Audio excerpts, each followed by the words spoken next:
Hey y'all, it's Lauren. This week I'm talking with Amy Capello about living a balanced life and what our dreams mean. This is a good one. Welcome to the Chicks and Dip podcast.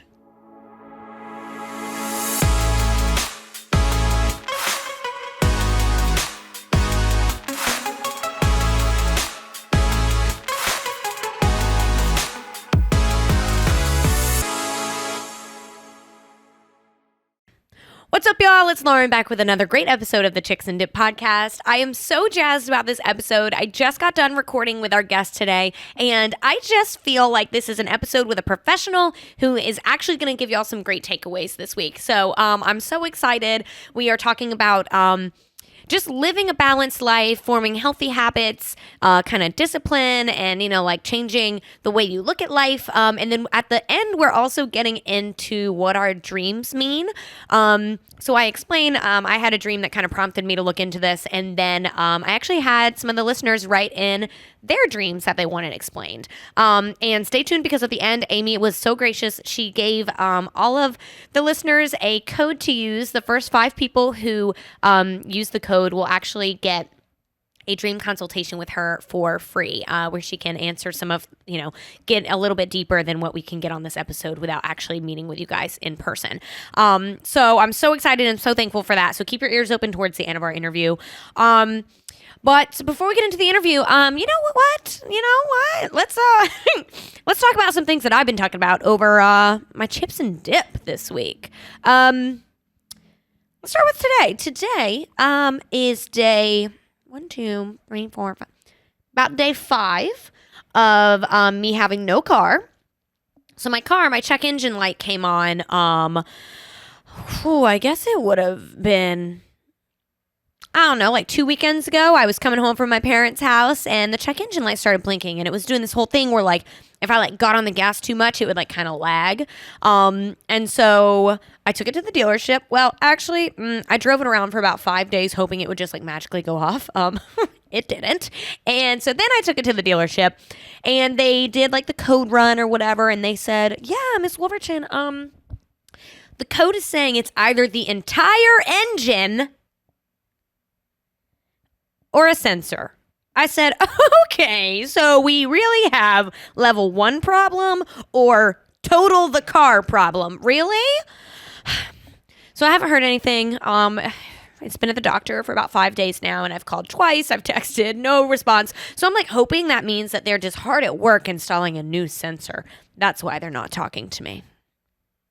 This better be warranty. If I have to replace the entire freaking engine on my car, it better be under warranty. I will keep you guys posted. But Cameron has been my chauffeur for 5 days, which has been fun. I'll probably, while I'm recording this, get a phone call from him because I called him 3 times a few minutes ago asking if he's at work yet to see if he can come pick me up. And the thing is, I have a bike, and it's a gorgeous day. But if you live in Savannah, you know Victory Drive. It's a very busy street. And to get from anywhere to my house, I have to cross that street at some point. And I'm just like not quite confident enough on my bike. You know what I mean? Like, I know how to ride my bike. I ride it all the time. But there's like a confidence in riding solo, number one, but also crossing like busy streets. Like, if Cameron was with me and he could like, lead the way, get up there, push the crosswalk sign himself and say, okay, when I say go, start pedaling, that I can handle. But right now, having to like stop at the right place to not get hit, get off the bike, like that's a spectacle for me. Like you just got to get comfortable on a bike. And whatever, that sounds stupid, I'm sure, if you're like a frequent bike rider, but like I'm a casual for fun bike rider. I like to go on like a Sunday afternoon bike ride. I'm not like the professional, I'm going to ride my bike to work kind of girl yet. I'm working on it.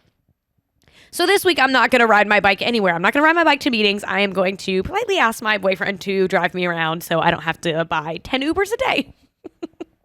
So shout out Cameron. Oh, look, he literally texts me right now. Oh, he says, no worries. That means I'm getting a ride. Whoop, whoop. So that's the problems with my car. Always something. The other thing that I wanted to talk to y'all about is something that I realized today.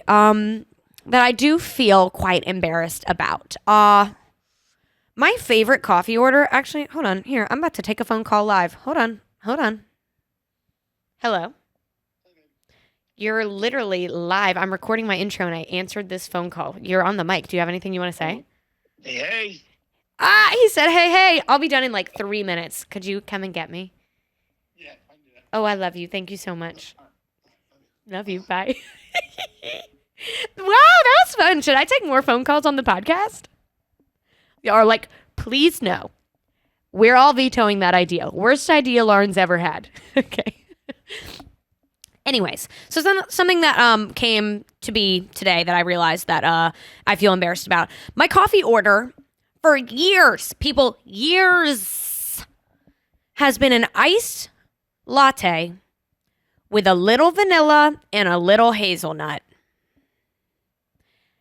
I learned today, I was today years old whenever I learned that that's just a French vanilla latte. Like, every coffee shop I go to has on the menu French vanilla latte. And my douchey ass is going up to the counter saying, "Hi, can I get an iced latte with a little vanilla and a little hazelnut?" And no one has ever called me on it. No one, no barista ever has ever been like, "You mean a French vanilla latte?" I'm like so embarrassed. Like, and I know about coffee. You know what I mean? Like, I overheard a couple days ago, this is actually really funny.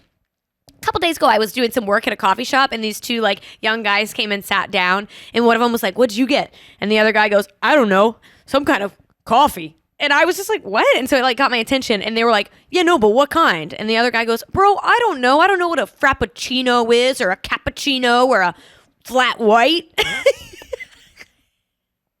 And it just made me laugh. He was like getting like so mad that his friend was like trying to figure out exactly what kind of coffee he ordered. But I'm not like that. Like, I know what a cappuccino is. I know what a flat white is. How the fuck did I not know what a French vanilla latte is? Also, I'm pretty sure there's French vanilla creamer in my refrigerator right now. Like, what did I think that meant? I don't. If you had asked me what French vanilla meant, honestly, I think I might have just thought it was regular vanilla. I'm about to look this up. Hold on. Am I wrong? Am I double wrong? Hold on. French. Look, I'm googling it literally right now. French vanilla. What is French vanilla? Vanilla versus French vanilla. What's the difference? French vanilla is not a type of vanilla bean. Oh wait. God. Everything has an ad on it. Hold on. Here we go. What makes French vanilla French is that the base for the ice cream contains egg yolk. Wait, am I wrong? Am I wrong right now? Is that what? Somebody, hold on. No, somebody told me that a French vanilla latte has hazelnut in it. Oh, okay, wait, no, that's French vanilla ice cream. Okay. Here we go. What's the difference between a vanilla latte and a French vanilla latte? Most coffee shops prepare a vanilla latte by adding vanilla syrup to your latte. However, to make a French vanilla latte, they'll add a shot of hazelnut. Okay, yes, so I am right. Ice cream is clearly different. But no, seriously, like, how has no one called me on that?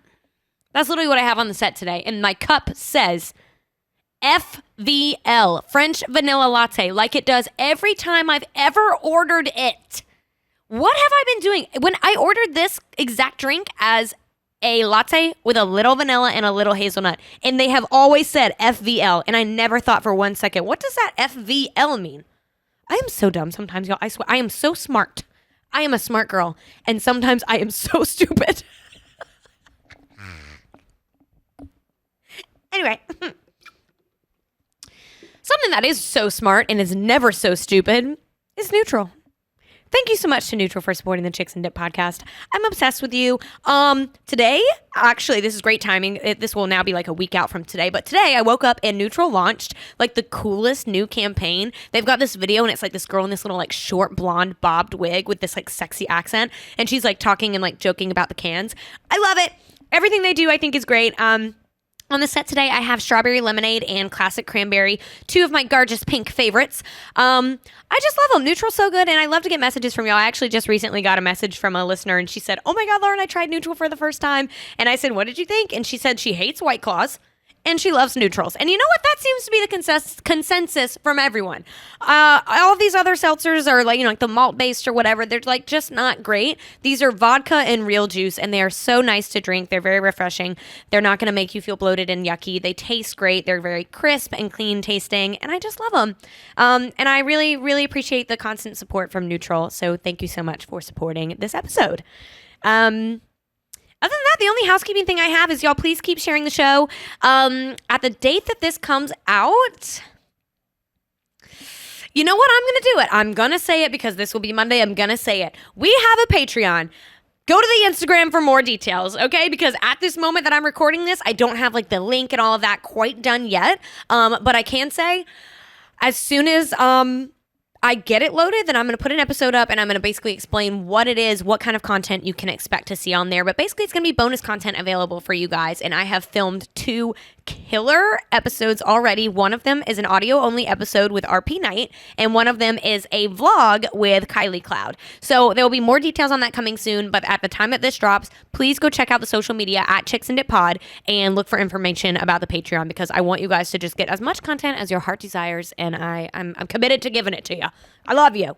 Yeah, and share this show. Those are my 2 housekeeping things for today. So without rambling anymore, we can get into it with Amy. I'm so excited for you guys to hear this. Let's go. What's up, y'all? I am here with this week's guest. This is Amy Capello. She is a life coach and the owner of Pure Joy Life Coaching. Welcome to the pod. Thanks. I appreciate you having me on. Thank you. I'm so excited. I feel like this is a highly anticipated episode. We were just talking before we started recording about how I put up now it's been 3 weeks. Yeah. I put up an Instagram story tell me about your dreams, and people are like, yes. They're so jazzed. I'm so jazzed. I'm excited to help. Okay, so I guess we can start simple. Introduce yourself. Who are you? What do you do? Yes. So Amy Capello. I am a certified life coach, but I really call myself a life balance strategist. My goal and my mission and my purpose in life is to help people just not be exhausted and overcommit and burden ourselves to death. That sounds lovely. Yeah, exactly. I learned the hard way. That's how I got this mission in life. Yeah. So I started Pure Joy Life Coaching in August of 2019, and I do that. I am a breast cancer survivor, and I volunteer with a group called Little Pink Houses of Hope, and I also volunteer with sea turtles because they're amazing and wonderful. Hey. Every time you tell me another thing you do, I'm like, I love you. It's a lot of fun. You are a good person. You're so sweet. So tell people what exactly is life coaching? Because whenever we first sat down, I was like, Yeah. is it like therapy? There's a Right. difference. Totally. There's 100% a difference. So therapy is amazing. I have a therapist. Recommend them for anybody who needs them. They're incredible. But therapists are really going to sit down with you and talk a lot about your feelings and talk a lot about why you might act a certain way or why you might feel a certain way, what the root causes of things like that are. A life coach, you might touch on some of those things. You might talk about some of them. But a life coach is really going to help you move past things. So a lot of people will actually work with a therapist and a coach at the same time. The therapist helps them understand why they're doing what they're doing, and then a coach will help them actually take action, set goals, strategize, and move forward. Yeah. I love that. Whenever you explain that to me, I was like, I never thought about because I think there's a lot of people out there who understand, I know why I act this way. Yes. I know what happened to me and Right. whatever it is, but then actually making a change can be harder than Yes. it sounds. Yes, absolutely. How did you get into life coaching? Oh God. Buckle up. That's a long story. So I actually used to make fun of life coaches and people that had them. If we're going to be super transparent and honest. It just sounded like a really hokey kind of job, right? Someone just decided one day to call themselves a life coach. So, but I started on this journey of really trying to discover why I was alive. And I think a lot of us go through that at some point in our life. What are we really contributing? What are we really doing? Right. I read this book. It's a faith-based book called Made for This by Jenny Allen. And it just talks about God's purpose for your life and what you're meant to do. And life coaching kept coming up. And I kept saying, yeah, no. No, not really. This isn't it. That's not it. Yeah. But one of the activities, they actually have you ask the people in your life and say, what are my gifts? What are my talents? What am I good at? Just to get an outsider's perspective. And over and over and over, people were like, oh my God, you're like my favorite person to call because you always have good advice. And, oh, I wish I had an Amy in my back pocket. And I need an Ask Amy app so I can just open it up and ask you questions and get my life fixed, Right. So over about a period of 6 months to a year, I was like, okay, maybe there really is something here. And when I jumped in August of 2019, it just was no looking back. It was absolutely what I was meant to do. Oh my God. Yeah. Also, like, what a compliment to be the person that people want advice from. Like, does that feel so good? It does. It also comes with a lot of responsibility though, too, right? Don't mess it up. And so how, I understand there's not like a PhD for life coaching. Yes. Like, how did you learn? Absolutely. So I hired coaches myself, Okay. Which was a great thing for me to receive help and guidance and have someone facilitate that process for me. But it also was a really good example for me of what this looks like. There are certification programs that you can go through. It is not a regulated industry though. So like if you wanted to get a certificate or a license to be a massage therapist, that's a regulated industry. Anybody can say they're certified and they may or may not have gone through trainings and programs. So I chose one that had multiple classes and modules and a test at the end for me to get the certificate. Oh, nice. But that was just my own ethics and the way I wanted to operate. So I went through that process, but it's not formally regulated. Yeah. Yeah. That's really interesting. And so you and I also talked about how like on the West Coast, like a lot of people have life coaches. Yes. Number one, first question. Do you think it's just that like the East Coast is always a little bit behind? Why? I feel like a smidge, yes. Yeah. LA always gets the cool shit before we do.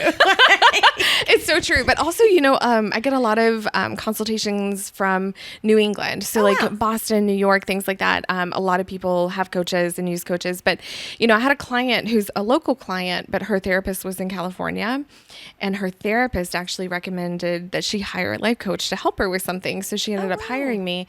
And so I think there too, even in the like wellness and mental health industry, they have understood the importance of having that coach.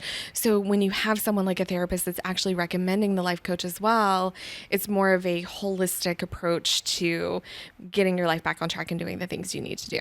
Gotcha. I just love this like tag team approach. Yeah, you know what it's I mean? awesome. Yeah. Like I'd love a referral. Like, is that how you get most of your clients? Are they referred? Yeah, most of my clients are referred. I do have, a social media presence and a website, but 9 out of 10 are either former clients who, need to get back on track, or they have recommended me to a friend or a colleague or something like that. Yeah. I love this. Yeah. And so can you tell people like a few, of course, like anonymously, like without like, giving away any info, but can you tell people like some of the issues that you've helped people through? Absolutely. Yeah. So I do have client confidentiality. So I can't ever say anything that would, identify somebody or give away their personal secrets. Totally.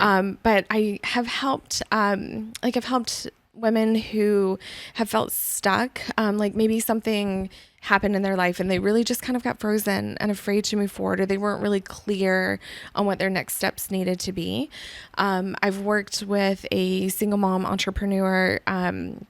She went through COVID and had some health issues and just really had an opportunity to redefine what her life could look like as she re-entered back into the workplace. And so we got to craft what that looked like for her and how to make that happen. I've worked with small business owners as well who have these incredibly successful businesses, but they want to make sure that the business isn't overtaking their life and that they don't forget what their own goals and dreams are and that they can find balance between that. And so we can say, hey, you've got this beautiful thing going on over here, but let's not lose our identity in what we're creating in the work, Totally. Yeah. Oh my God. I feel like I have to check myself on that. Literally on the way here, which I feel like I'll explain this in the intro, but like Cameron is my chauffeur at the moment. And so we have been together all the time. And so he's been there all day whenever all I talk about is work. And literally in the car, I was like, I'm really sorry. I don't know if I've said anything other than work for the last like 48 hours. It's so easy to get sucked into something, whether it's work or stress or whatever. 100%. Shoot, what was my next question?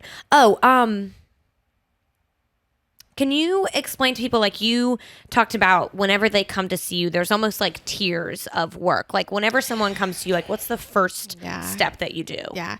So usually if I haven't worked with someone before, we'll do a consultation together and we'll spend an hour. A lot of life coaches will do like a 15-minute consultation or something. That's not long enough for you to really tell me what's going on and us to like dig down and figure out, how coaching can help and if this is a good fit. So I dedicate an hour to that process, and it's just really a time to like hold space for people. It is a safe space. I do have a client confidentiality agreement. Like not even my husband gets to know, not even the dog. I put him in another room. Right.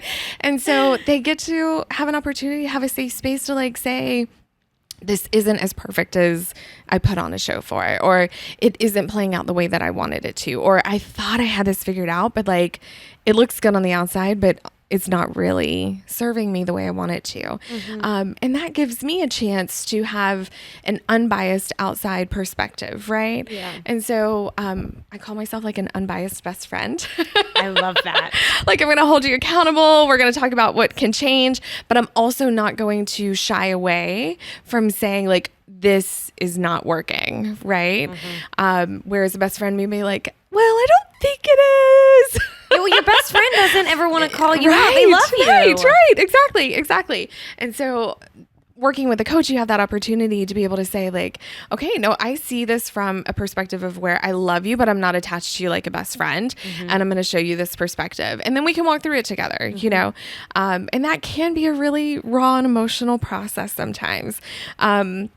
But a lot of coaching is also full of fun and excitement. And, it's a place where you get to see people grow and reach things that they never thought they would be able to accomplish. Yeah. And that's just epic. It's amazing. So cool.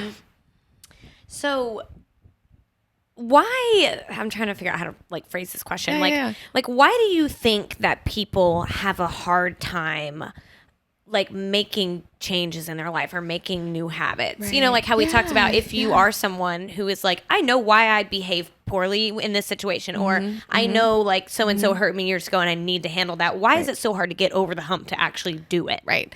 Well, because we're comfortable. True.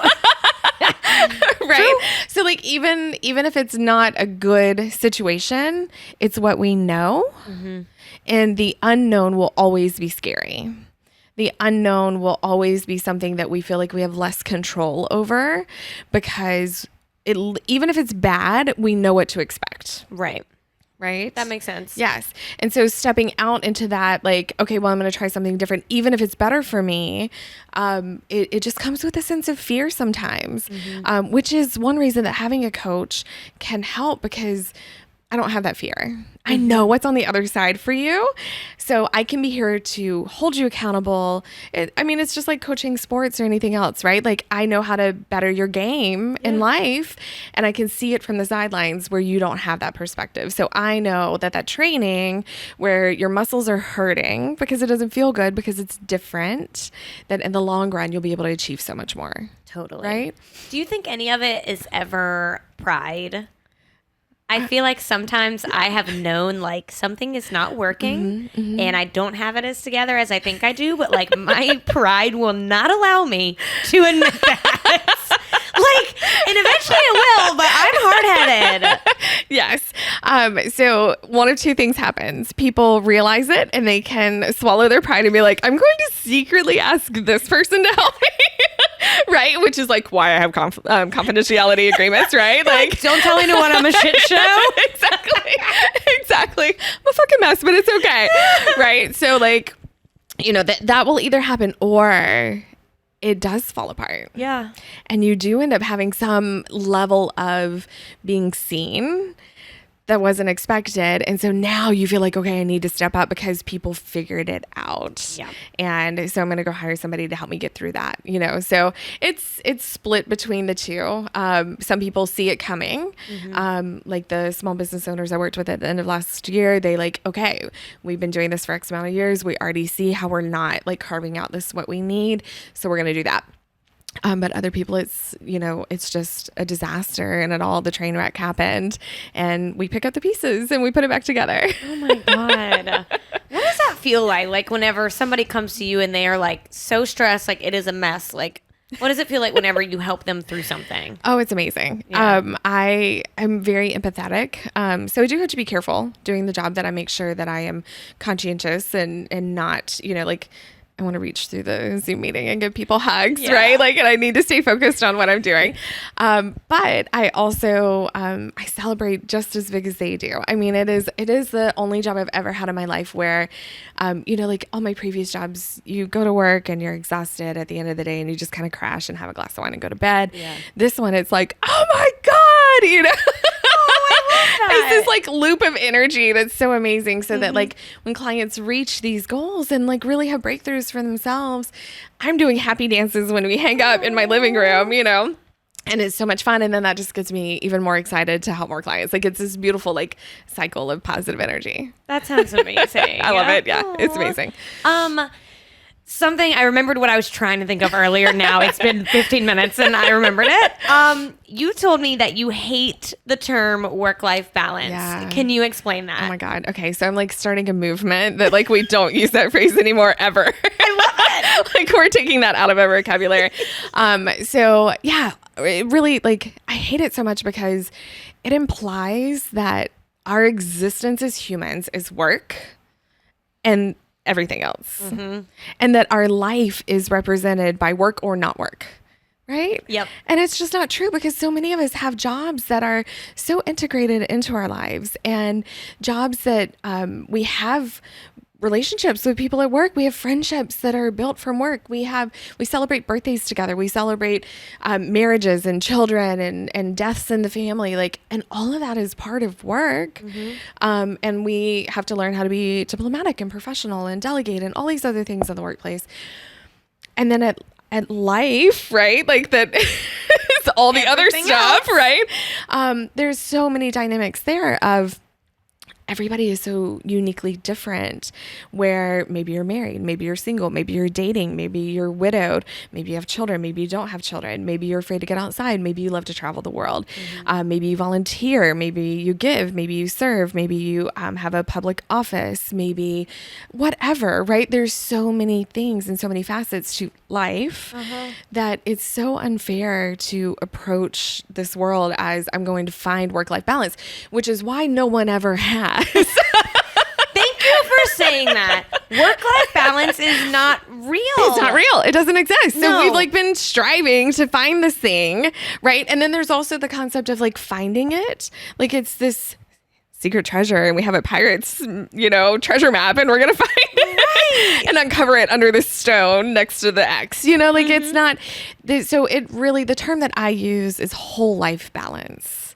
Yes. That's beautiful. It includes everything. And when we take a look at our family and when we take a look at all the aspects of work, all the aspects of who we are, when we take a look at our physical health, our mental health, our spiritual health, when we take a look at what we give in our time and in our energy and how we fill our cup and how we balance all of that, we can actually start to create, not find, whole life balance where everything fits in and can feel good. Even if it's a bad day or a busy day, overall, you're going to end up having a better experience because you have considered that whole life balance. I love that. I really do. And it's just after you told me that, I like went home and thought about this a lot. And like my first job, I've been very open. Like my first job, it was a great place to work. Yeah. The people were wonderful, but it just wasn't a good fit. And I thought that I had no work-life balance, and that was the problem. I'm working from home, number one. And so then I was like, oh, it's like, work is always in my life. I'm so unhappy because of that. Yeah. Now I have my own company. Of course, work is in my life every day, but I am happy. And so I realized it wasn't that I needed to separate my work from the rest of the world or my world. Yeah. They're always going to be integrated, and I Always. just have to figure out Exactly what you just said, how to work in everything else I care about. Exactly. Absolutely. And how the two overlap, because there are definitely overlaps between them. And it's I love what you said about the coworkers. Like, it just made me think of how many times have I been like, this is my work friend. I'm like, no, like, they're just my friend. They're just your friend. Why am I making it weird? Right, exactly. You belong in the work box because we've all been doing work-life balance, right? Yes. You don't belong to my life, you belong to my work. Nope. And the two only meet on my birthday. Exactly. Exactly. My birthday party, the work friends come. Exactly. Like, it's okay. It's okay to blend these things and have it mesh and have a whole existence. Yes, that's so funny. So whenever I like asked people what they wanted to know, a lot of people, this audience, they're mostly in their 20s. There's some people who are in their 30s and 40s and things, but a lot of my audience is very similar to me, and they're very much in the situation right now where we don't have a ton of like disposable income, financial freedom like that. Yeah. So I think that can weigh on people who say, I want more time for myself. I want to work less. I want to do these things. Right. But they can't afford to make a big change. Right. What advice do you have for people who are in that situation? Yeah, absolutely. So a couple of things. So first, work is work. Like, whatever your work looks like is what it looks like right now, right? It may change and that may be different. But if we put off having balance until we fix what we think is wrong, like I only want to work 20 hours a week instead of 40, or I only want to work 10. That's going to be like this long distance future thing. And okay, so part of it being a life coach is like holding people accountable to their bullshit, right? So here we go. Let's go. So that's a great excuse. It's a great excuse. I am shook. But you're right, though. I mean, yeah, it is, right? Yeah. So we can't create it. We can't have it because if this were different, if I had more money, if I didn't I work could so many relax. hours, if I didn't have, I mean, you can always fill in that sentence. I don't care who you are. If you are Elon Musk, well, if I didn't have such a big business that made so much money, then I would have more free time. Like, there will always be that excuse, and that's exactly what it is, as an excuse, right? Wow. If we also play that game with money though too, okay, so it's a great excuse that I don't have the money to do it. Well, okay, so in your mind then, what you have said is having work-life balance is that I have the money to travel the world for a year or whatever. I mean, right? Like, fill in the blank. And for all of us, it'll be different. But like, okay, I don't have the money to take a weekend off and go somewhere. Okay, well, there are things you can do here. Right. There are ways to make this happen. There are ways to bring it about that you just shut yourself down from possibility because you said you didn't have the money, which is total bullshit. Yeah. Right? Yeah. So what I would encourage those people who are feeling that way, because it's a very real feeling, is to look at it and say, where are my excuses? Okay, write those down. And maybe they feel like super legit because when we've flexed them for a while, we've convinced ourselves that they are, right? So it's okay if you're listening to this and you're like, she's totally full of it. It's okay. You can feel that way. It's okay. No. Still going to hold you accountable to it. So I love this because I have done this. And every now and then when the finances are hard or whatever, I get, it's like the stress feeds the excuse for me. 100%. 100%. So actually sitting back and saying, okay, what I'm focusing on right now is what I don't have. And that will literally never serve you. So if you're listening to this and there's anything that you're making excuses for, your focus is on what you don't have instead of what you do have. So our brains are going to shift when we go into a mind of problem solving, right? Because especially as women, like, we love to problem solve. We love to fix things. We love to figure it out, right? So, okay, I don't have money to afford an $800 a night hotel this weekend to be able to get away. Okay, but I still want to achieve the goal of getting away for the weekend. So how can I make this happen? Okay. And then start like brainstorming on, okay, I've got $150 I can put to it. Maybe that's a real. We'll make that up. Okay. I could drive down to Jekyll. That'll cost me like $40 in gas. Maybe round trip is about an hour and a half. So that's 40. So I have like 110. If I pack some food for the weekend, I can cover my meals on the way down. And then let me get on hoteltonight.com. I have a little app for Hotel Tonight, and they do like daily deals. And some of them are incredible. Go out there and see what you can find. You can put in a radius. Who do you know that lives in that area that would let you stay? I have put out on my social media before, who needs pet sitting for the weekend of? I'll come stay at your house and be your pet sitter for free. And now you get to go to whatever location they're at and you have a weekend away, you know? So there's an energy of excitement, accomplishment, and power when we allow ourselves to problem solve and focus on what we can create instead of sticking with the excuses that are so comfortable. Oh my God. I just love this. Like, you just took that woe is me and turned it around. Yes. But it's so easy. It really is Yeah. so easy to slip into that. Like, I just worked my ass off for Yes. 12 days Yes. straight and I still don't have any money. Yes. Like, Yes. I get it. I come on this Yes. podcast and Yeah. bitch like that Yeah. a lot. Yeah. And it's hard to turn your mindset around. Yeah, it is. It absolutely is. Dang, how do people maintain that? Is it practice? It is definitely practice. One thing that a life coach that I have worked with before, she has something that she says that I love. So I'll share it. Her name's Stacey Beeman. And she talks about how our brains offer us a thought, but that doesn't mean it's real. Wow. And I'm like, oh yeah, you're totally right about that. So I don't even remember what it was, but yesterday something popped into my head and I was like, oh God, oh, that's so terrible. And then I was like, oh, it is just a thought that my brain offered me. And that doesn't mean it's real. So I get to tell my brain that it's okay to think different thoughts. It's okay to have a different reality. I don't have to believe literally everything you tell me. Right? That's so true. Oh my God. Like, Yeah.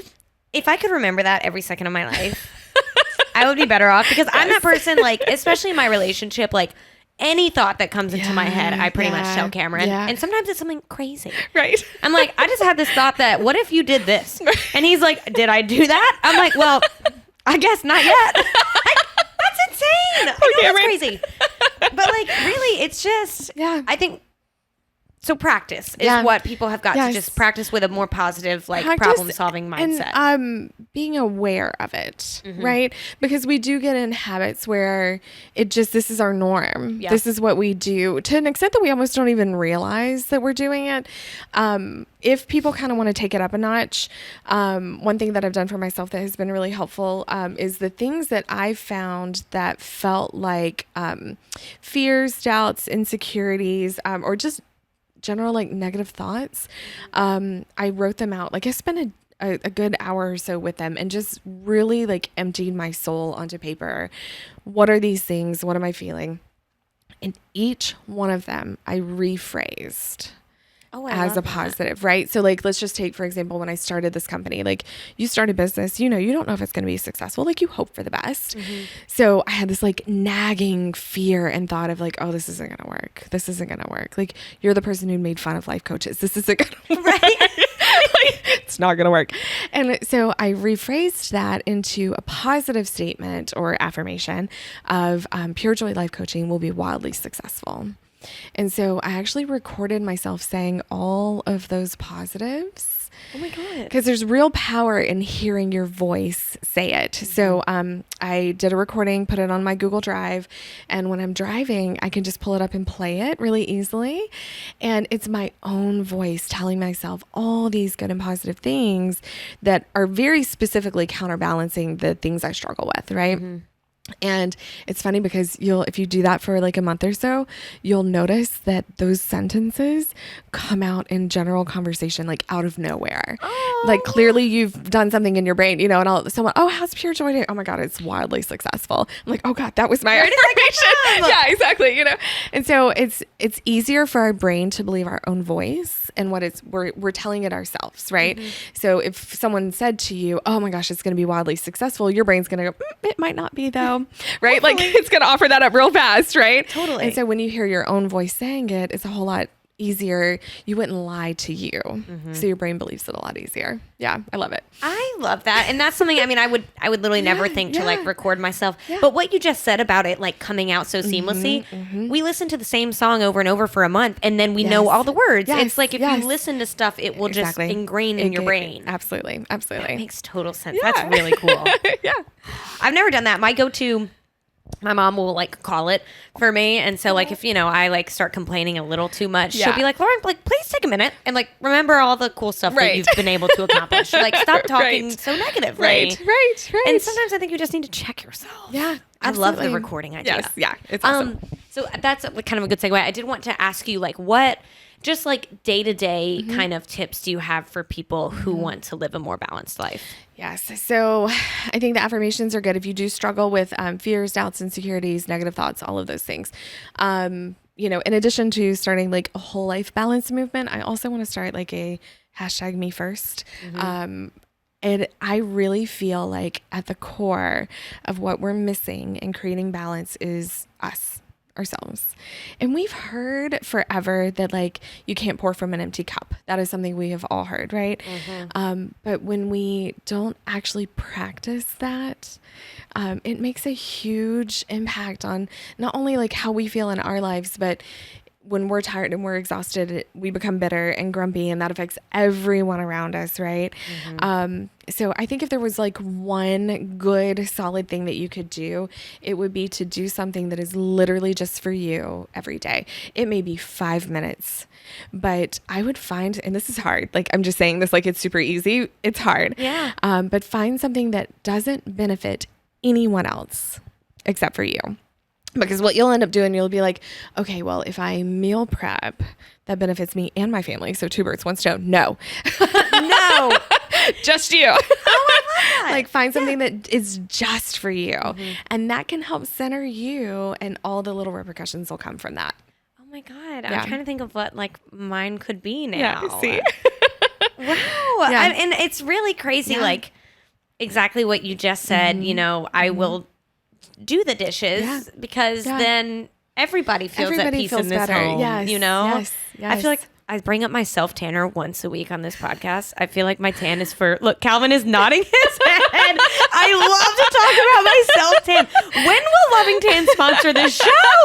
But really, I think that's only for me. Like no one else on this earth cares if I'm tan like I do. And it brings me joy every day. Exactly. But I mean, it could it could be something as little as like going for a walk or something. It can, absolutely. Or reading a book or listening to something that makes you feel better. Or I used to, when I was a new single mom, I live on Wilmington Island, and I would drive the back of the island. And at sunset, like the lights coming through the Spanish moss, and it's like gorgeous. And I had an 18-month-old at the time, and I called it the long way home. We were going the long way home. He hated it because he just wanted to get home. And I just put on music, and that was my like 10 minutes of like, before I got home and had responsibilities, let me look at something beautiful. Let me listen to something beautiful. Let me just do this for me. Kid hates it. He's going to get over it. And we're going to drive home this way. Yes. Every now and then, like TV is something that like, it's a shared space in the home. And so I love Bravo. I live with my boyfriend who's not a huge Bravo fan. But like sometimes I will go like a week, 2 weeks, and I haven't watched a single episode of one of the 5 Bravo shows I watch because I'm trying to compromise every day. Aww. And the day that I'm like, listen, I really want to watch Summer House. In my head, he's going to like pitch a fit. He's never once pitched a fit about it. And then it makes me feel so reset. I'm like, yes, I got the taste of the one thing I love on this TV. And that's so silly, but it's true. Like just finally saying, you know what? We get to watch something together every day. What if we watch my show today? Exactly. Little. Tiny little thing. It doesn't have to be huge, but they make big differences. Yeah. And I feel like there's a lot of stuff like on social media graphics and stuff being like, self-care, worry about yourself. And some of it can almost come off as borderline selfish. Yeah. How do you not overdo it? I feel like it's probably actually not that easy to overdo. You know what I mean? It's really not. So if you are struggling with it, don't worry about it. Be selfish. You won't cross that line. Right? I feel like you'd have to turn into a real monster to turn into a whole different person. 100%. Go be selfish, please. Go be selfish. No one will think that. Exactly. That. Okay. Good yeah. advice. In fact, that might be a really good challenge. Like, go try to do something that you would consider selfish, and watch how many people are like, "I'm so glad you did that." I'm so glad you did that, because they will. That's exactly what will happen. Oh my God. I mean, I'm picturing all the times that like my mom has like called me and said that she went shopping for herself instead of me and my sister. Yeah. And I always say, good for you. Exactly. Never once have I been like, wow. Wow, Mom, really? How dare you? That would be insane. Okay. I've gone through, I have done a good job not peeking at this list. I've done a good job. What do you think is the most challenging part about your job? Not being able to fix it for them. Right? Yeah. Especially when I can so clearly see what someone's hurdle or obstacle or challenge is, and they're not there yet. And it took a long time out, hundreds, not hours, hundreds of hours of coaching for me to get to the place where it really is, it's going to be more lasting change when the light bulb goes off for them. Right. So I can facilitate and guide. But if I just lay out everything, and it doesn't work because you didn't do it the right way, or you didn't stick with it long enough, or, whatever, then it becomes the coach didn't do right. Right. So helping people find ownership in what they're doing, and me being willing to sit back and say, you got this, and I'm going to be here for you. But you may stumble a few times as you're figuring it out. But at least when you do it that way, you'll have it for the rest of your life. Like, you might hire a coach for a year, but this is something you're going to have for the rest of your life, you know? Yeah. So like finding like the patience to let them find it themselves. Absolutely. Ooh, that would be hard. It is so hard. I bet you just want to like shake them and be like, answer's right in front of you. Exactly. What do you think? Nope, that's not it. Try again. Nope. I love the effort. Yeah. Oh. Yeah. And so you've touched on it a little bit, but my next question after that is, what is the most rewarding part about your job? Yeah. So definitely, like we said earlier, like, watching them reach their goals and achieve things they never thought they would be able to do, and celebrating all of that with them. Also, I think in a really weird way that might not be so obvious is also being there for them in the times that are not easy. Because that's why I exist. That's what I'm there for, is not because you're going to have a breakthrough every session, but because sometimes it's going to fucking suck. Yeah. And you still showed up to your session. I am here for you, and we will get through it together. And knowing that they took the time and the effort and the energy and the money to invest in themselves, even on the hard days, is actually a beautiful thing. I really, that brings me so much joy. Yeah. I mean, that's just cool to be a part of, Yeah, amazing. it is. It absolutely is. I'm backtracking now. I feel like I had gotten out of the really specific questions, but now I just thought of another one. Something that I have weirdly gotten a lot of messages about. I don't know if it's because like I post a lot at my desk and there's like 100 paper calendars on it, but like, what advice do you have for just organization, like period? So there's no one size fits all. I personally hate planners and organizers, and there's some people that would like shrivel up and die without them. Me. Yeah. Okay. So, so if I come out and say, don't do that, right? Like, right. It's not going to work. So I think, no matter what, method is that you want to create that organization, the intention of setting yourself up for success, whatever that looks like for you. So I often recommend, like, on Sundays or Saturdays, my CEO day are Fridays. I don't take clients on Fridays.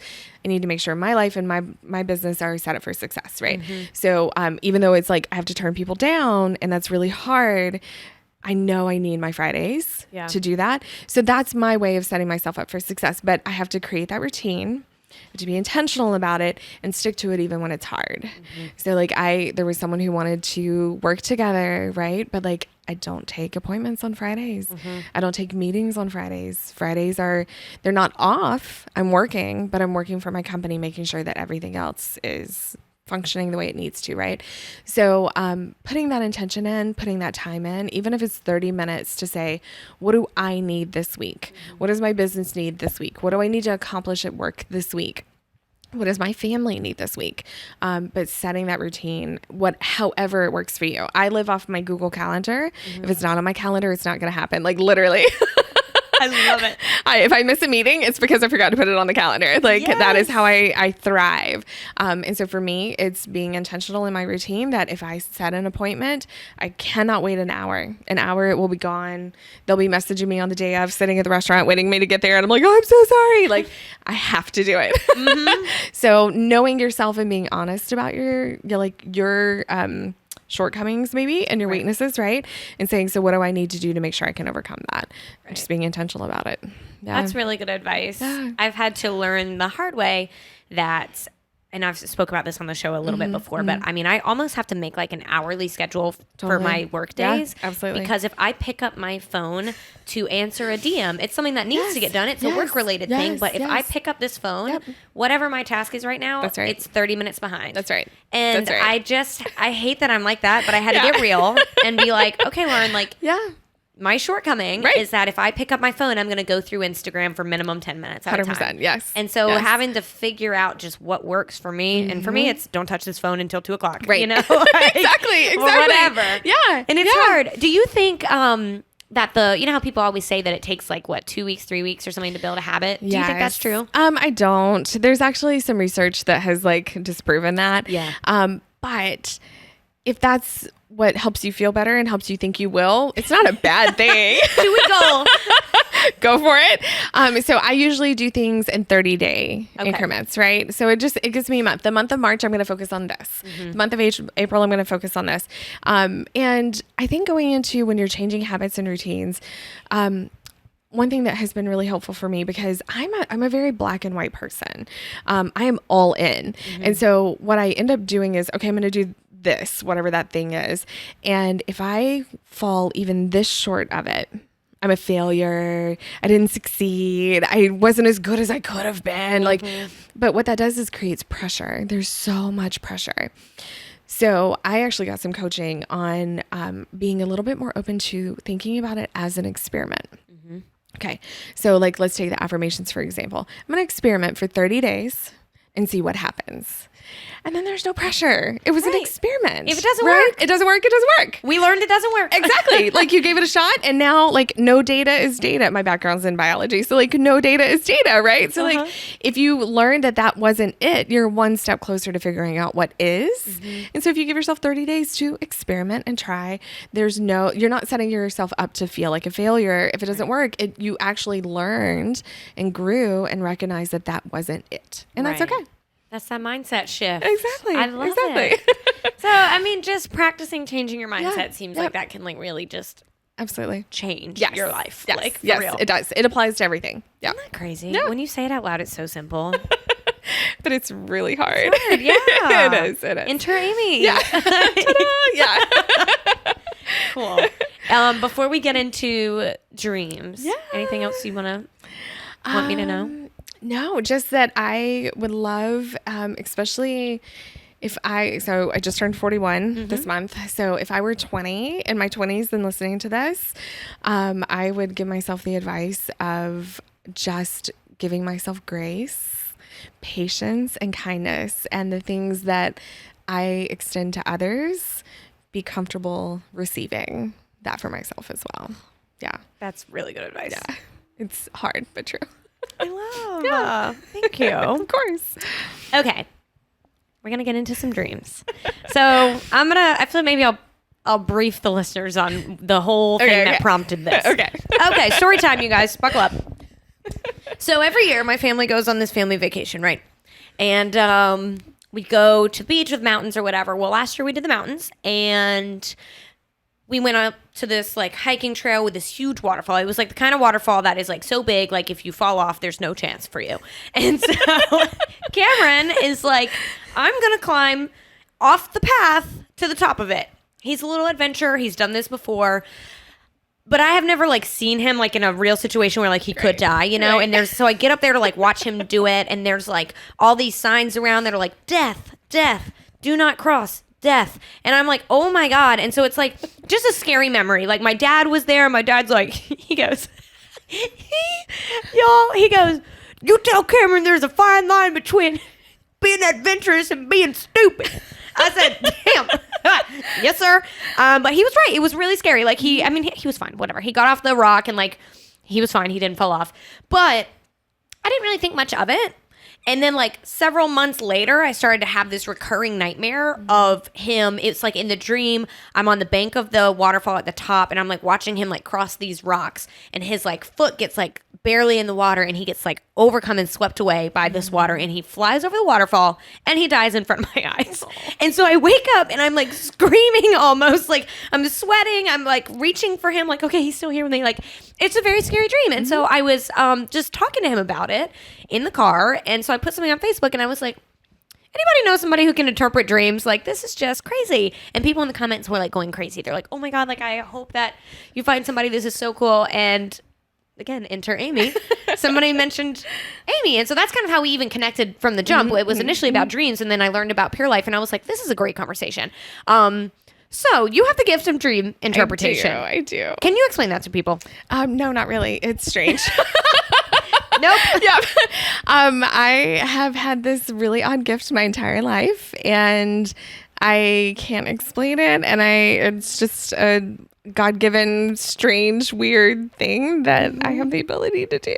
Yeah. I love it. And so you explained to me, you were like, look, you can tell me this like waterfall dream and I might have a connection to it and I might not. Yeah, totally. Is it kind of like the ones that have themes you feel more connected to, or like, oh no, I think it's totally random. I think when there is a purpose and a message behind it, I'm able to decipher that. Gotcha. And distinguish that. Some dreams are just dreams. They're just your subconscious processing things. Not every dream has a purpose. Yeah. And a message behind it, at least in my opinion. And so I'm able to connect to some that have that message and purpose behind it. And others are just like, oh, wow, that was a cool dream. Okay. that was a cool thing. Well, that's one of like my questions is like, how do you, like, I guess maybe what advice you have for people who have a dream? Like maybe it's just a one-off dream that was just like shook them up. Like, how do you know whenever it's something that you should think about or just let it go? Right. So I would look for clues in the dream. Okay. Like my husband actually yesterday, he woke up and he was like, he usually doesn't have dreams. And he was like, I had the craziest dream. And what was it? He said, he's going to kill me. He will never see this anyways. What was it? It was something we had watched. Oh, we went swimming with manatees last weekend and they're so adorable. And the captain of the boat had talked about how he had worked with Jack Hanna, the like animal guy for a little while. And so my husband was like, yeah. And then Jack Hanna, I'm like, obviously your brain was just processing what it heard today, know? So look for things like that where like there really just was something that stuck out to you in the day. Your brain remembered it, something like that.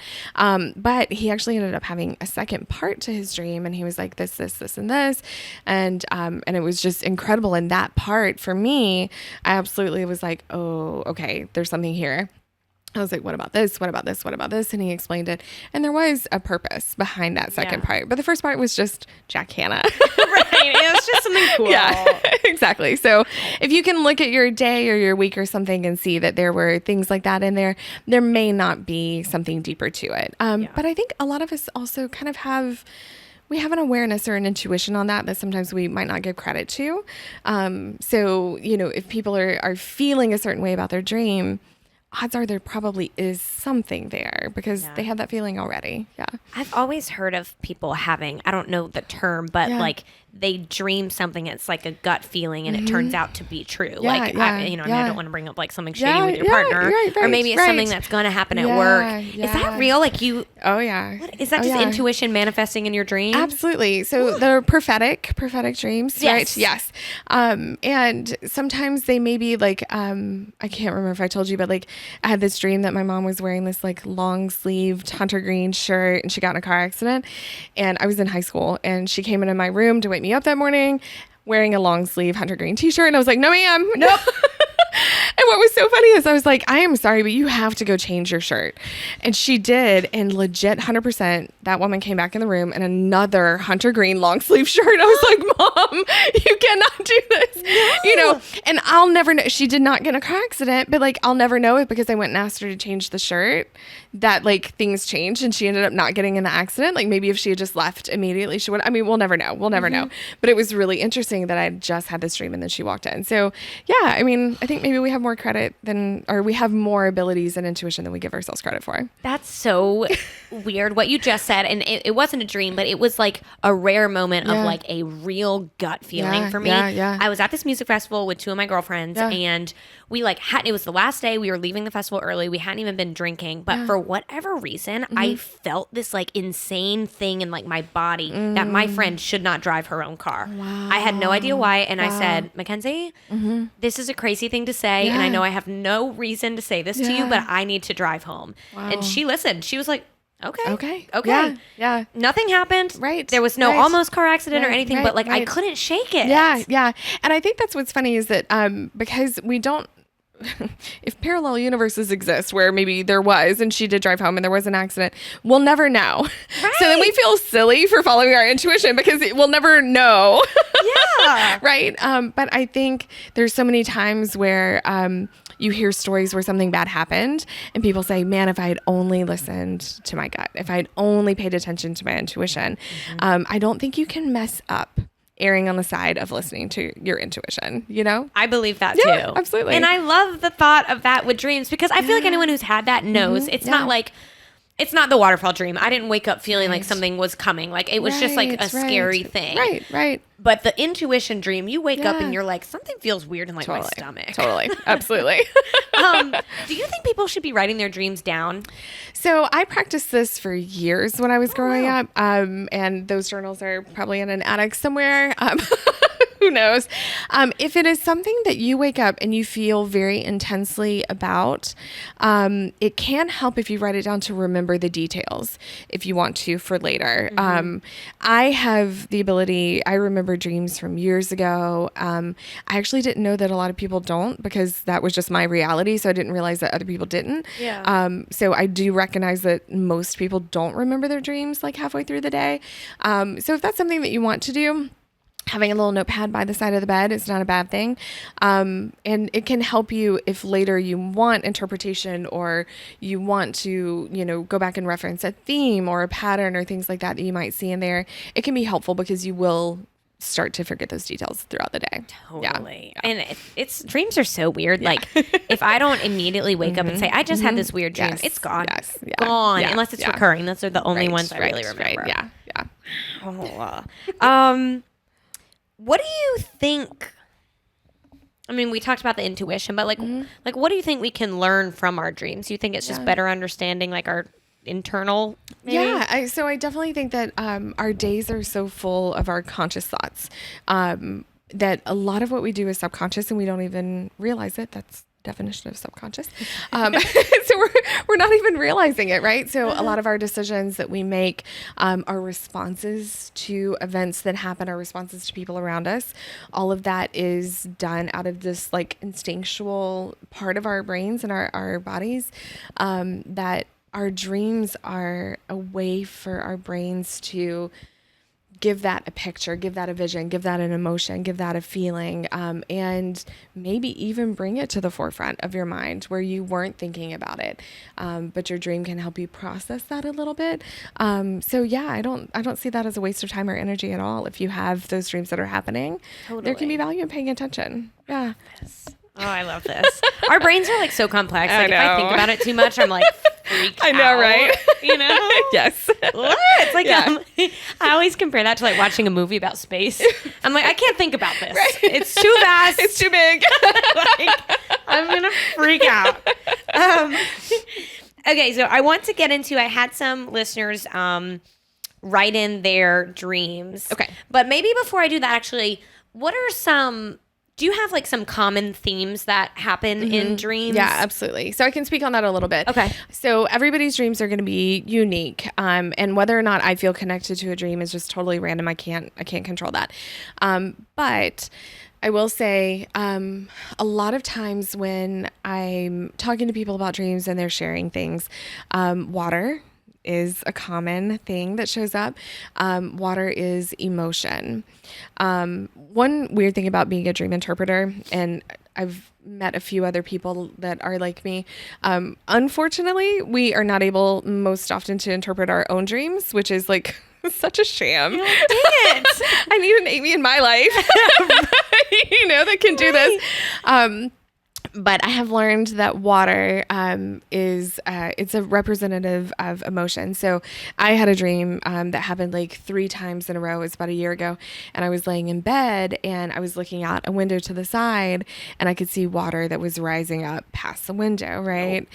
Yeah. And that was all that I could remember of the dream. That was all that was there. But I realized that I was processing a lot of emotion at the time and I didn't really think about it. Because we get so used to kind of going through our lives that like we're doing things every day. We're busy people. Totally. And so I didn't really understand that I had these emotions that needed to be dealt with and just put some time and energy into, to acknowledge that they were there. So my dream made that happen for me, right? So water is going to be representative of emotions. And the way that you see the water may also be indicative of the type of emotion: calm or still, or waves crashing, or waterfalls. Or scary waterfall rushing. Right. So that can give you a little bit of a clue. I also have probably half of the dreams that I've interpreted, people have been in buildings, and the building itself in dreams can be representative of different things, but a building in and of itself will often represent our life. Okay. So if you're in a building that feels familiar, even if I hear people all the time, they're like, I didn't know what it was. I don't even know where I was, but it felt like I knew it. Right. Right. That is usually home. Okay. Home or self. That can be you. If it's a building that you don't know, it may be a part of you or a part of your life that is new or uncharted, or something that you're going into that's going to be a new part of your life. Right. But the building and structure itself is usually representative of a home or of self. So like when I had that dream watching the water rise outside the window, I was inside my comfortable bed in myself in my home, trying to keep these emotions that were rising on the outside of that, right? I wasn't letting them in, literally wasn't letting those emotions in too, right? God, yeah. So that building and that structure can represent self and home. I also have a lot of people that dream about walking down a path, and that is movement in your journey. So you're not in that like home building structure, but it can represent change. It can represent, going from one stage of your life to another stage of your life. It can represent change. So just kind of moving down the path. That's also something that is not uncommon. Yeah. I mean, a lot of the ones that people wrote in have those themes. Right. Okay. So maybe I'll explain to y'all, and I don't want to give away like too many details like about like me and Cameron's life, but in the waterfall dream, she like literally, you explained it to me so perfectly. Amy asked me these questions. She was like, okay, like, was he like trying to cross the waterfall? Like, what did it look like? And in the dream, it's like he's like trying to get like from the like one rock to the next. So I guess that's kind of like a path. Yeah.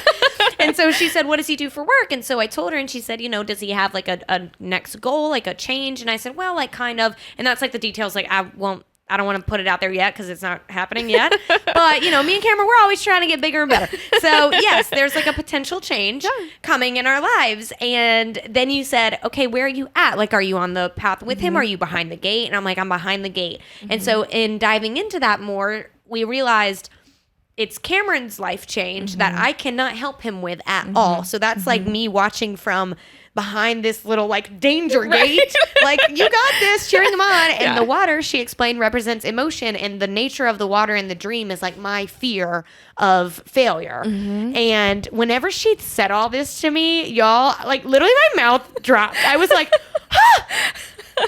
like, it's conversations that I felt like I was having in my own head, but like I wasn't like really piecing it all together. And like as soon as you said it out loud, I was like, oh, totally, I'm worrying about this. 100%. Right. It's a big life change, and I don't want him to fail because I care about him. Right. And it's something that I can't help with. It's his thing. Right. And so, y'all, I hadn't had the dream since. I had it like 6 times, and I haven't had it since she explained it to me. So, it brought me a sense of peace, and I went home, and I said, Cameron, like, I have to tell you this thing. And so I told him, he's like, that's cool. I was like, that's cool. You should be saying, wow, Lauren, you love me so much. Right. You're welcome.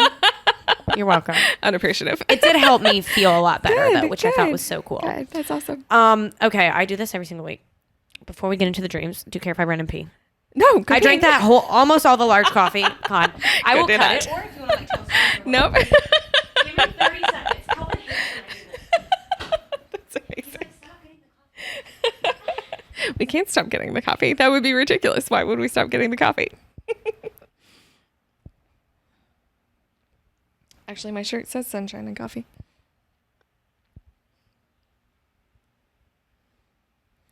I should tell a funny story that Calvin and her are going to have to hear later. We'll see if it makes the cut. Let me think about a funny story. I don't know if I can find one as fast as she pees because I just heard her pee. Nope. There went the toilet flush.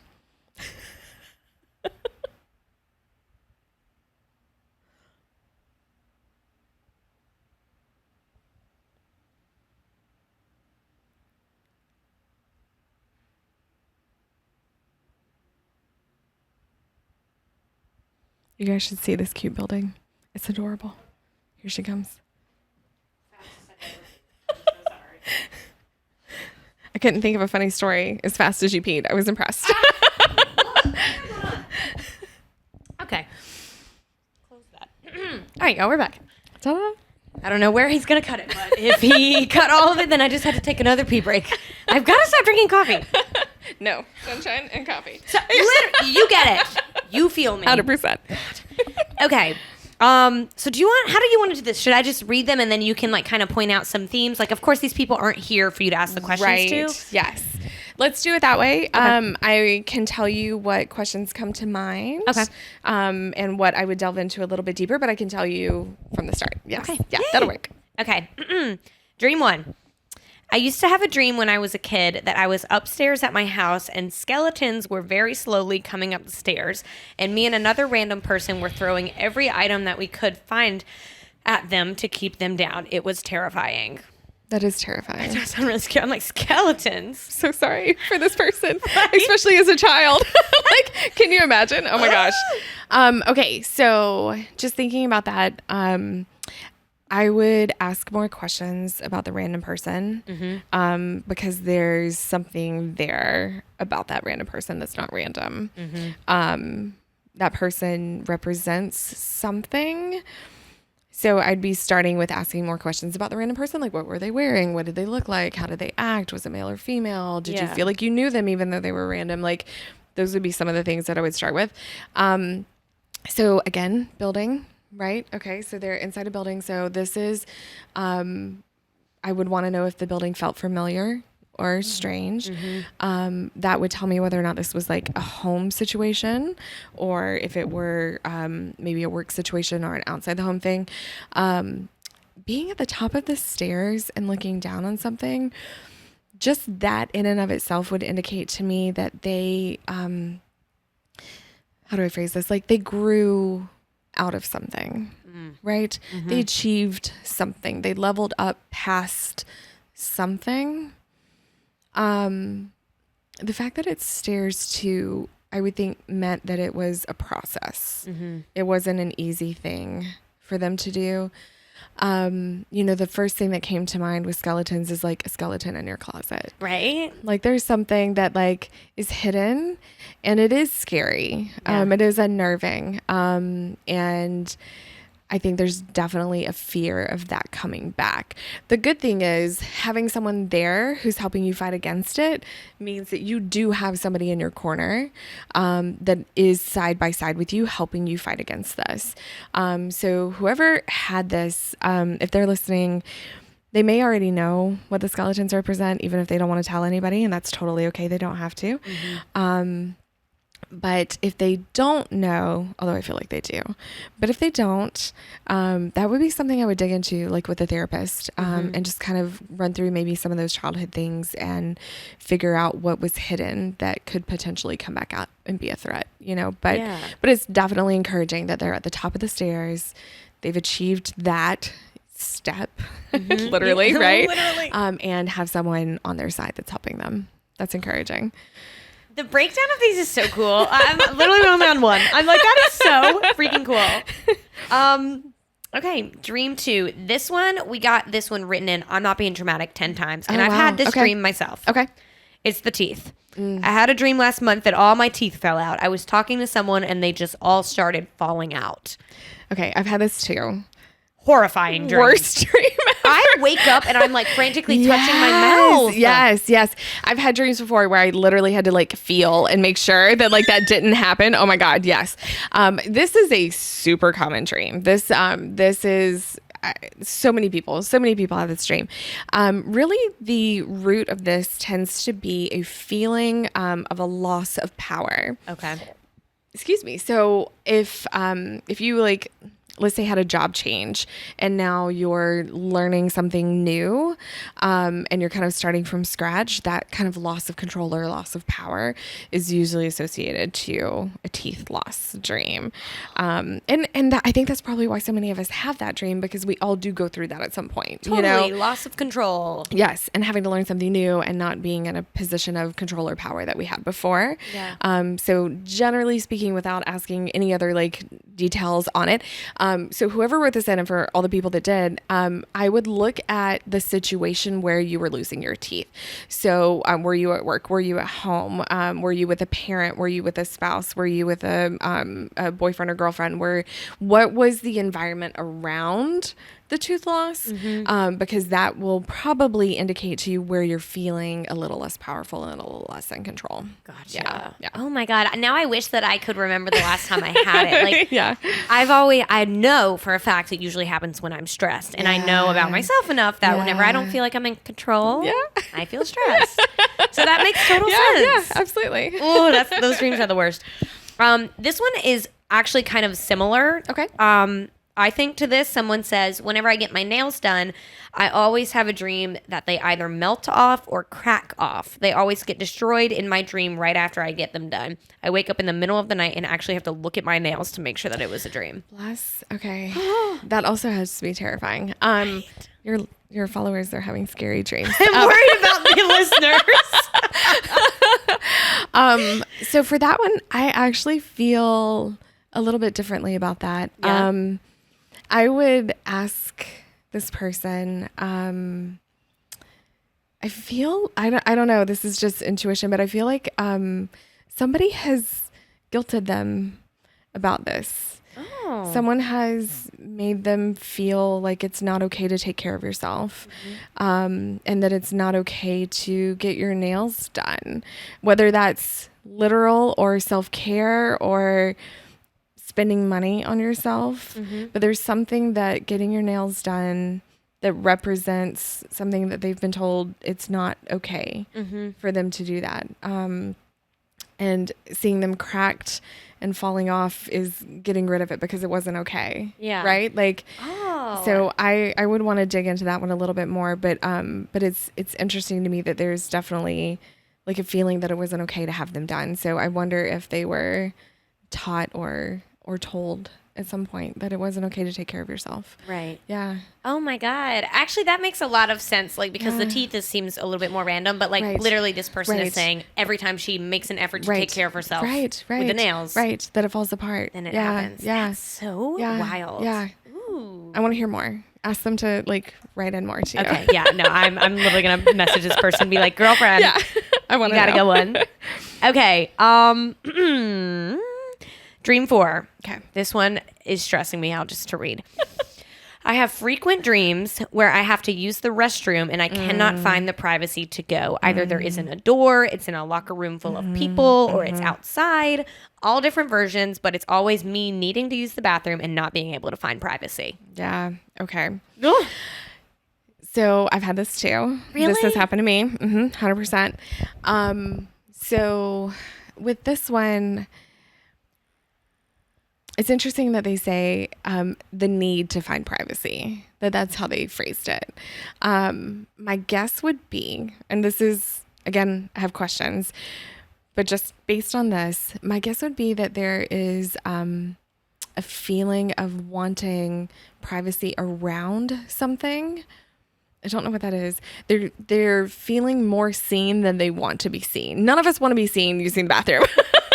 Nope. Like they have stalls for a reason, right? Like, so none of us inherently would want that. So there is a feeling of something that is exposed that they don't want to be exposed. But, and this is where I would be asking some questions. I almost wonder if there is a need for that thing to be out. Because when we use the restroom, we are releasing stuff that isn't for our body. Like it's waste. Right. Right. So there's something that needs to come out that maybe they're afraid of that thing being discovered and that thing being seen. which is a very vulnerable place to be in, but there may actually be a message or a purpose behind that ugly truth coming out, whatever that thing is. Yeah. So I would definitely have more questions around that one, but there may actually be a purpose of that being seen. I just love, like, I'm so happy that you're here. I don't know. I just really am. Because whenever I got all these, I was like, let me think about these. And like literally that one, like I take these things too literally. I'm like, this girl just needs some privacy. And that's awesome. I'm like, girl, lock yourself in your room. We're gonna get her a door. Fine. I'm so happy you're here. That's awesome. Okay. First of all, before I get into this one, actually, no, I'll read you this and then I'm going to tell you what I have to say. Okay. Dream 5. Okay. I have dreams of bodies of water coming out of nowhere, like huge floods, hurricanes, tsunamis, etc. So you touched on the water, and I want to say, I watched that stupid tsunami movie. Do you know what I'm talking about? I don't God, know. what is the name of? No.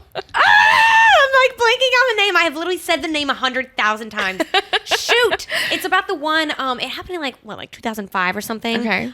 Somewhere in Asia, I think. But I remember like seeing it on the news, and it was like catastrophic, and it was a huge deal. And then they came out with a movie about it, and I went to see the movie, and ever since then, every now and then, I will have a tsunami specific dream. And it's like the scene from the movie. The girl's trying to swim to get like to land, and she gets like sliced on her leg. And that part of that movie sticks with me. And I don't think it could be like an emotional thing, but I think it's just I'm scared of that movie. Yep. Fully agree. If an Amber Alert goes off in the middle of the night, I'm like, we live near the ocean. It's a tsunami. I can't. That's hilarious. Cameron has witnessed it. I woke up and I'm like, oh no. And I think it's a freaking tsunami. Anyway, I'm sorry not to make that all about me. It's hilarious. Okay. But the bodies of water coming out of nowhere. Is that just emotions? So It sounds more like natural disasters, is not she bodies of water. watching it happen? Can you read that to me again? This one was kind of short. Okay. I have dreams of bodies of water coming out of nowhere, like huge floods, hurricanes, tsunamis, is all this person said. Yeah, I would want to know if they're watching it, if it's happening to them, if they're experiencing it, if they're watching destruction along with it. Like, are you seeing a town that was being taken down by the tsunami, or is it just a wave? Yeah. Because they're going to be totally different depending on what that is. That one probably does have some like emotional underlying to it, but I feel like there's more there that I would need to ask some more questions about. Totally. Yeah. That makes sense. Because I mean, literally a tsunami dream where you're like gasping for air. Right. It's different than watching it in the distance. Exactly. Following. Okay. Dream 6. I have a dream where I'm walking on a path and it's covered in snakes and I'm trying my best not to get bit. Okay. So I would definitely want to know where the snakes are for them. Is it at their feet?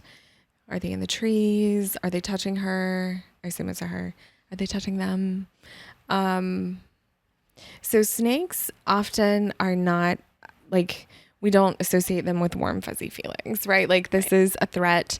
This is something that could harm us. This is something that, we have to keep an eye out for and we have to watch. So absolutely 100% going down a path, there's a change, there's a transition, there's a movement forward. I would want to know other things about like, are they alone on the path? Is it through a forest? Is it through a building? Is it through a city? Is it through, like, I would need to know those details. But this person is very clearly feeling like something is threatening them.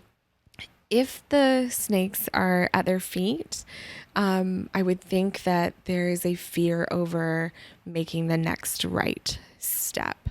So that like, if I am transitioning or going through, from point A to point B, not knowing where it's safe to like put my foot down without getting hurt, would be this just kind of like fear and unknowing of what I should be doing next and what comes next for me. If the snakes were like in a tree or, at like eye level to them or something like that, that might be a little bit different on finding obstacles that are upcoming or obstacles that are within their view, something that they might be able to control, something they might be able to see coming. But if the snakes are a threat at their feet, I would think that it's taking that next right step. That would be a that fear makes there. a lot of sense. Yeah. Yeah. Oh my God. That one is stressful. Yes. Okay. I don't want that dream. No. We have one more and then a really crazy one to wrap this all up. Okay. Dream 7. I have a dream where I'm standing on a hill and I can see for miles. I feel a sense of calm, and then I look up and there are planes falling out of the sky and I can feel chaos everywhere. I've had this 4 to 5 times, and then this person says, a past lifetime, PTSD. I don't know I have, I'm like, oh. Plus, yeah, there's some stress there. Yeah. Yeah, I have questions. I want to know if they're alone on the hill. I would love to know what's happening with the planes. There's like, are they seeing something causing them to crash, or are they just Like falling randomly out Yeah. of the sky? That one's really interesting. I feel like they probably have a good handle on their life. That's interesting with the planes.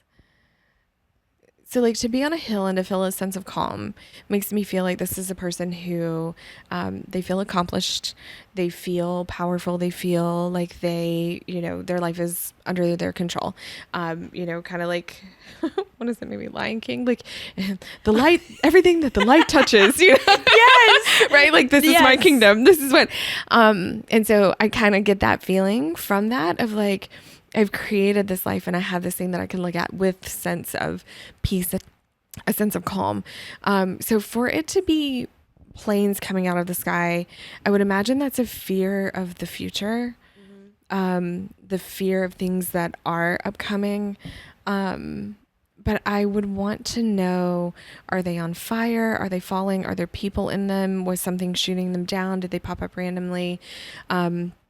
I would even want to know like what the weather was that day on when they're looking at it. Is it calm skies that the planes are falling out of, or was it stormy?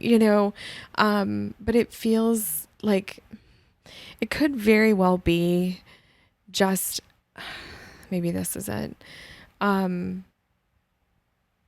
Because, if you're flying a plane and a plane is crashing, or if you're on a plane and a plane is crashing, you can't control it. Yeah. And maybe that's what it is. Maybe it's a sense of things that they cannot control, and it literally crashing and burning. Oh my God. And falling out of the sky. That, okay, I've created this kingdom. I have this sense of calm. I have this sense of peace, but I don't know what the future holds, and maybe it will all crash and burn around me. Yeah. And just the fear of that happening. So I don't know. I'd want to dig into that a little bit more, but it may just be a feeling of the inability to control or the fear of things coming up that they might not be able to control, if that makes sense. Yeah. I feel like just listening to you ask the questions about these are like making me think about some of the themes, because I had told you at coffee, I had a recurring dream very similar to this one where one of it was a meteor shower on campus of the college I went to. Wow, one of it was like the space satellites all fell from the sky again on the college campus that I went to. And both of them happened my sophomore year whenever my family moved from Mississippi to Georgia. And once I got used to that change, I like really was okay. Yeah.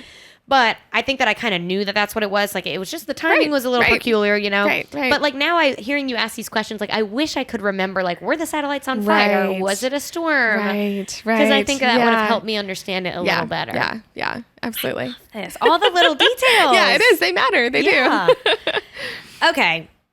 This one is insane. And there's an element of the good Lord above in this one and the bathroom all at once.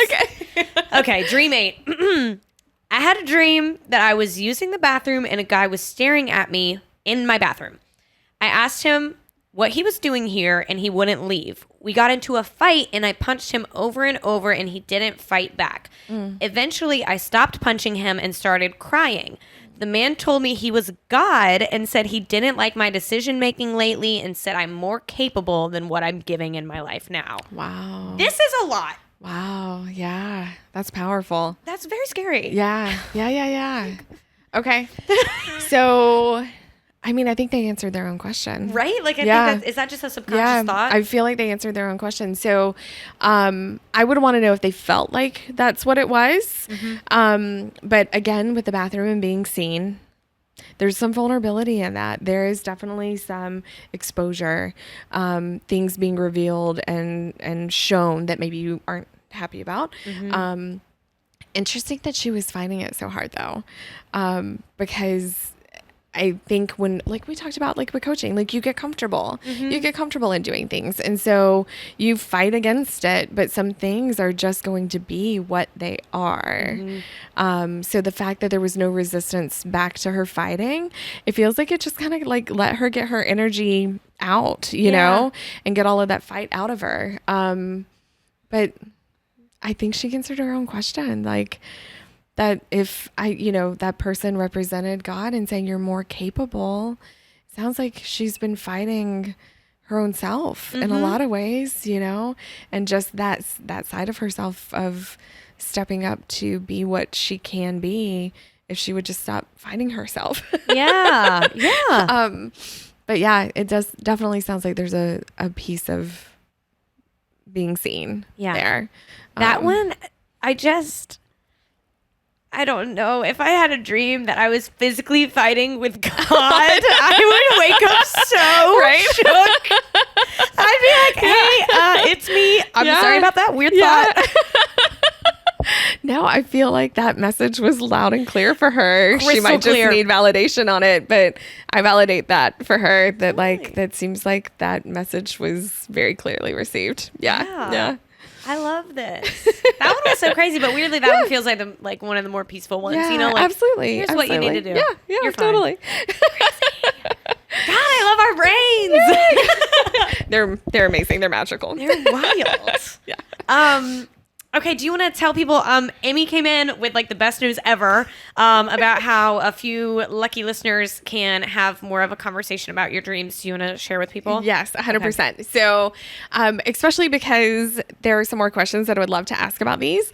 So I do offer dream interpretation as a service through Pure Joy Life Coaching, but I have created a code. Do you want me to tell them the code, or do you want to push it out yourself? Okay. Yeah. So it can be used 5 times. So the first 5 people, it's Chicks and Dip, all spelled out. And we'll send you the link for you to be able to book some time. And then you can use that code. It'll zero out the cost so that you can do a free dream interpretation with me if you'd like. Thank you. You're so welcome. Seriously, like whenever people give the listeners things, I'm like, yes, of course. Thank you. That means a lot to me, and I know it means a lot to all of these people. I'd love to help. Absolutely. Oh my gosh. Okay, so y'all hear it. Y'all heard it. I will put the code on Instagram. I'll put it in the episode description with the link and all that. But if you wrote in, like, all of these, I feel like could have a follow-up. Yeah, so totally. Reach out to Amy. She's amazing. Oh my God. Anything else that you want me to know about you or Pure Life or anything? No, I appreciate it. If anybody wants to do coaching, I do free consultations. They can talk, we can chat. And tell people where to find you. Oh, so everything is Pure Joy Life Coaching. Okay. So purejoylifecoaching.com, Pure Joy Life Coaching Instagram, all the things. You can find me. And yeah, we'll chat. Oh my God. Thank you so much. This means a lot to me. Thank Like, I you. can get on here and ramble about this kind of stuff, but to have someone who can give me like professional advice on things like this, it means a lot to me. I know it means a lot to the listeners. Of course. So. Thanks for having me. I appreciate it. Thank you. Okay, y'all, with that, I will take us out. New episodes drop every single Monday morning, bright and early. You can find us as a video show on Spotify and YouTube, and as audio only on, Spotify, Google, Apple, Amazon, literally anywhere you can get a podcast, we're there. Remember to follow us on social media at Chicks and Dip Pod. You can follow my personal page at Lauren_Wolverton. And please share the show. If you learned something today, if you love this conversation, it means the world to me and to Amy to just share this out. Say, hey, all my friends I've ever met, I love this episode. Check it out. That's how you can directly support us. So with that, thank you so much again. Thank you. I appreciate it. Okay, we'll see y'all next week. Bye y'all.